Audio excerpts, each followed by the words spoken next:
त्यांच्याशी माझे मतभेद नाही. ज्या नेत्यांनी मला राज्य विधान परिषद दिली होती, पक्ष सोडल्यावर सुद्धा तेवढेच संबंध आमचे आहेत. मी राज्यसभेवर गेल्यानंतर पहिल्यांदा माननीय पवार साहेबांची भेट मागितली, तर पवार साहेबांनी लवकरात लवकर या असा निरोप दिला आणि मला 10 मिनिटं वगैरे झाली तर वाट पाहत राहिली. असं नातं एकूण एकाच्या बरोबर ठेवायचं असते. राजकारणामध्ये कधी मतभेद असू शकतात, पण मनभेद नसले पाहिजे. आज आपल्याला माहित असेल की सुनित्राताई पवार असतील, सगळ्या राज्यातल्या सगळ्या पक्षाच्या लोकांबरोबर माझे चांगले संबंध आहेत. त्याचा फायदा आपल्या या भागासाठी विकासासाठी होईल. राज्यसभेचं हे पद काही फार काळ सगळ्यांच्या ताम्रपत्र कोणी घेऊन येत नसते, पण जी संधी भेटली त्या संधीचं सोनं करण्याचं काम आपण त्या ठिकाणी केलं पाहिजे. महामंडळाचा अध्यक्ष झालो त्यावेळेस त्या महामंडळात कधी पैसे वाटत नव्हते.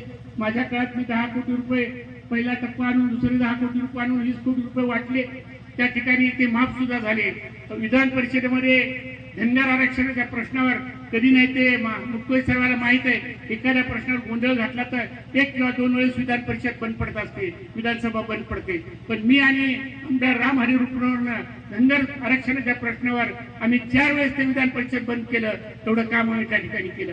आणि म्हणून तुम्हाला खात्री देतो, समाजाचे काही लोक इथं आहेत ते म्हणतील की बुवा सगळं काय झालं आरक्षणावर बोललेच नाही, त्याच्यामुळं ठिकाण भास्कर म्हणायची बुवा आरक्षणावर बोललेच नाही. कारण कधी कधी मुद्दे सुद्धा महत्वाचे असतात. आणि मी म्हणून खात्री देतो की आता संधी भेटली.